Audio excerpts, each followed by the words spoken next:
नमस्कार, सी न्यूज़ भारत देख रहे हैं आप। मैं हूं अखिलेश पांडे। वक्त हो चुका है न्यूज़ बुलेटिन का। इस बुलेटिन में हम दिखाएंगे कि भागलपुर में किसने किया सफाई कार्य का निरीक्षण। आगे जानेंगे कि कहां भवन के अभाव में सड़कर टूटे उपस कर छात्रों को हो रही परेशानी। साथ ही बात होगी प्रयागराज के मेजा की, जहां 4 साल के मासूम छात्र को टीचर ने बेरहमी से पीटा, परिजनों ने की पुलिस से शिकायत। और भी तमाम खबरों पर आइए विस्तार से करते हैं चर्चा। खबर भागलपुर से है, जहां सबौर प्रखंड के ग्राम पंचायत बरारी क्षेत्र खर्रा रोड के आगे से लेकर शंकर मोटर तक सड़क के दोनों ओर नाले के कचरे और अन्य कचरे को लेकर सफाई को लेकर निरीक्षण किया गया। निरीक्षण में प्रखंड विकास पदाधिकारी सबौर प्रभात रंजन, मुखिया ग्राम पंचायत बरारी जयकरण पासवान के द्वारा किया गया और कचरे को जेसीबी के माध्यम से ट्रैक्टर पर लाद कर दूसरी जगह कचरे को भेज दिया गया। सड़क के दोनों ओर साफ सफाई की गई, जिसको लेकर ग्रामीणों में काफी कठिनाई सामने आई, जिसकी सूचना ग्राम पंचायत बरारी के मुखिया जयकरण पासवान को दी गई। मुखिया के द्वारा तुरंत कार्यवाही करते हुए कचरे को उठाने का आदेश दिया गया, जिसको लेकर प्रखंड विकास पदाधिकारी सबौर प्रभात रंजन शामिल रहे। बिहार के भागलपुर से सी न्यूज़ संवाददाता राहुल कुमार सिंह की रिपोर्ट। खबर कैमूर से, जो कैमूर जिले के भभुआ विधानसभा के लोकप्रिय विधायक भरत प्रसाद बिंद के द्वारा क्षेत्रीय भ्रमण के दौरान पीड़ित परिवार को सांत्वना दी गई। बताते चले कि भभुआ विधानसभा क्षेत्र के लोकप्रिय विधायक भरत प्रसाद बिंद रामपुर प्रखंड के भोरिया गांव पहुंचे, जहां 15 जुलाई को ठनका गिरने से मैनुद्दीन अंसारी की मौत हो गई थी। उनके परिजनों से मिलकर सरकार द्वारा उचित मुआवजा दिलाने के लिए सांत्वना दी। वहीं 9 अगस्त को भोरिया निवासी दूधनाथ शर्मा का मकान भी भारी वर्षा के चलते गिर गया था, जिसके मलबे में उनकी पत्नी भी फंस गई थी, जिनको ग्रामीणों के सहयोग से बाहर निकाला गया था। अभी सदर अस्पताल में उनकी पत्नी का इलाज चल रहा है। विधायक के द्वारा उन्हें भी मुआवजा राशि मंजूर कराने की बात कही गई। उसी गांव में महेंद्र राम पिता स्वर्गीय गणेश राम, जो आज भी मिट्टी के मकान में पूरे परिवार के साथ रहते हैं, घर कब गिरेगा कोई ठिकाना नहीं। इनके द्वारा प्रधानमंत्री आवास के लिए मांग की गई। इस मौके पर भोला राम, नईम अंसारी, श्रवण शर्मा समेत कई लोग मौजूद रहे। कै तारीख को ये घटना घटी थी? 9 तारीख के। क्या आपकी पत्नी सोनिया देवी इसी में दब गई थी? कहाँ पर दबी थी? उस साइड में? अच्छा, चौधार के बगल में।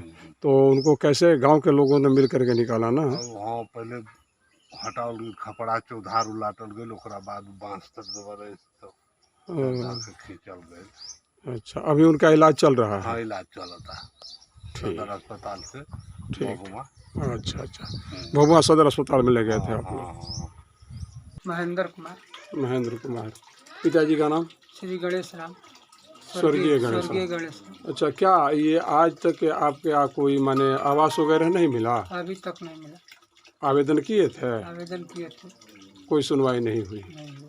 क्या रात में इसमें बढ़िया से सो पाते हैं आपकी? जब बारिश होती है तो अब करेजा पर पत्थरे लेकर हम लोग 4 बच्चों को इसमें लेकर सोते हैं। रात भर जग बने बिताना पड़ता है। कब हम लोगों की क्या होगा उसको कोई गारंटी नहीं है।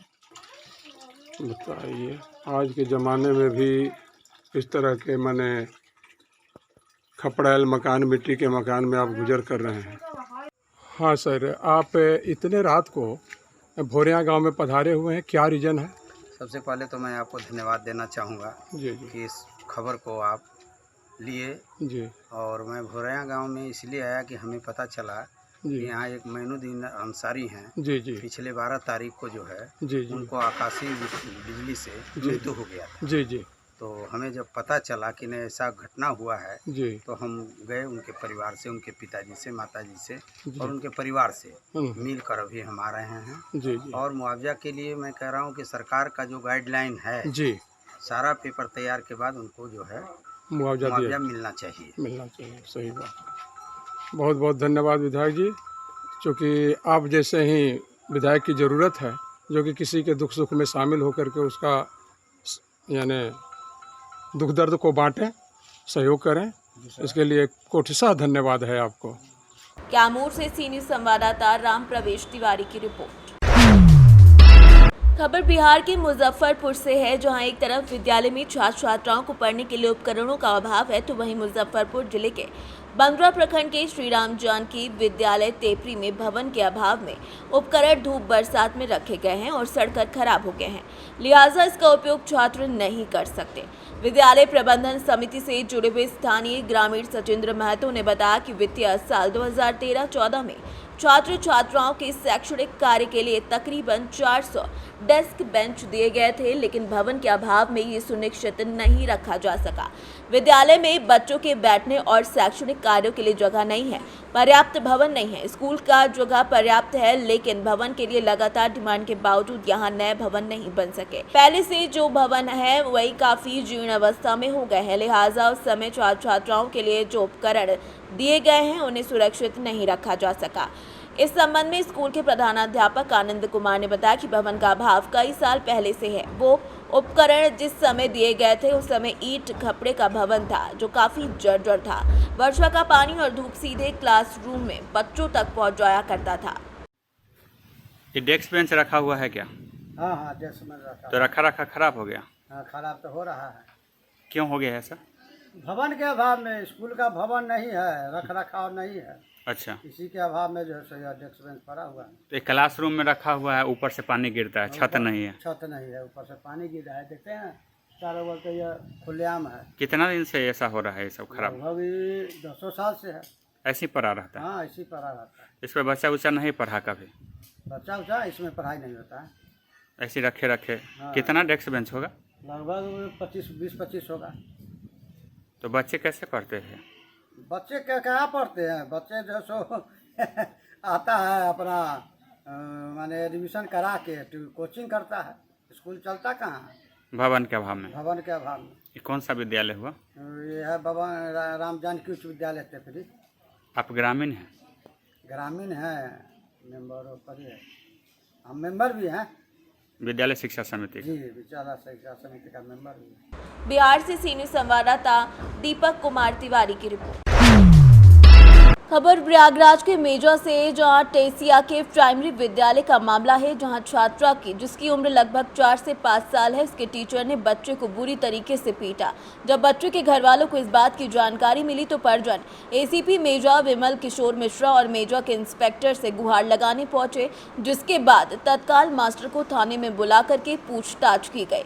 इस घटना को देख करके क्षेत्र में ये घटना चर्चा का विषय बनी हुई है। सबसे ज्यादा हैरानी की बात यह है कि जो बच्चा अभी साफ तौर पर बोल भी नहीं पाता, उसने ऐसा क्या लिखा था कि मास्टर सरफराज हुसैन के ऊपर एफआईआर तक दर्ज कर ली गई। टीचर हेड मास्टर कौन से स्कूल के? प्राइमरी पाठशाला करवानी टसैयापुरा में आता है। टसैयापुरा में बच्चे नींद में चल रहा है, नींद में चल रहा है। वहाँ बैठे हमको हटा के मारा। आपके सामने मारा है? आज ही? कल मारे हैं? ये टीचर नहीं, नर्स हैं, ये अपने बच्चे को वहाँ छोड़ने जाते थे और छोड़ के बाद। प्रयागराज से सी न्यूज संवाददाता बुद्ध सेन वर्मा की रिपोर्ट। खबर तरहसी से, जो जिले के उपायुक्त शशि रंजन ने शनिवार को दोपहर तरहसी और पाकी प्रखंड का औचक निरीक्षण किया। निरीक्षण के दौरान वो सबसे पहले तरहसी में संचालित मनरेगा, प्रधानमंत्री आवास योजना ग्रामीण, मानव दिवस सृजन, बिरसा रहित ग्राम योजना, रिजेक्ट ट्रांजैक्शन, आंगनबाड़ी भवन निर्माण की समीक्षा की। इस दौरान बताया गया कि पीएम आवास में 95% से अधिक का कार्य पूर्ण हो चुका है। इस पर डीसी ने 100% पूर्ण करने पर बल दिया। साथ ही मानव दिवस सृजन बढ़ाने की भी बात कही। उन्होंने बीडीओ सच्चिदानंद महतो से प्रखंड कार्यालय में कार्यरत मानव बल और प्रखंड क्षेत्र में संचालित स्वास्थ्य उपकेंद्र की भी जानकारी ली। उपायुक्त यहां तकरीबन आधे घंटे तक रहे और घूम कर जायजा लिया। मौके पर प्रखंड विकास पदाधिकारी सच्चिदानंद महतो और अन्य अधिकारी मौजूद रहे। यहाँ पे सभी काम हो रहे हैं, उसके अलावा जो हमारा टारगेट अप्रोच है, जो वेलफेयर मेजर्स है, जैसे कि नरेगा हो गया, प्रधानमंत्री आवास हो गया, तो वह कई सारे स्कीमों के हम रोलिंग जाँच कर रहे थे, क्या स्टेटस है, उनके कागज इसके लिए आवश्यक ब्लॉक। तरहसी से सी न्यूज संवाददाता सत्येंद्र कुमार विश्वकर्मा की रिपोर्ट। फिलहाल के लिए इस न्यूज़ बुलेटिन में बस इतना ही। देश दुनिया की तमाम खबरों के लिए देखते रहें सी न्यूज़ भारत, और खबर आपके साथ, आपके हाथ।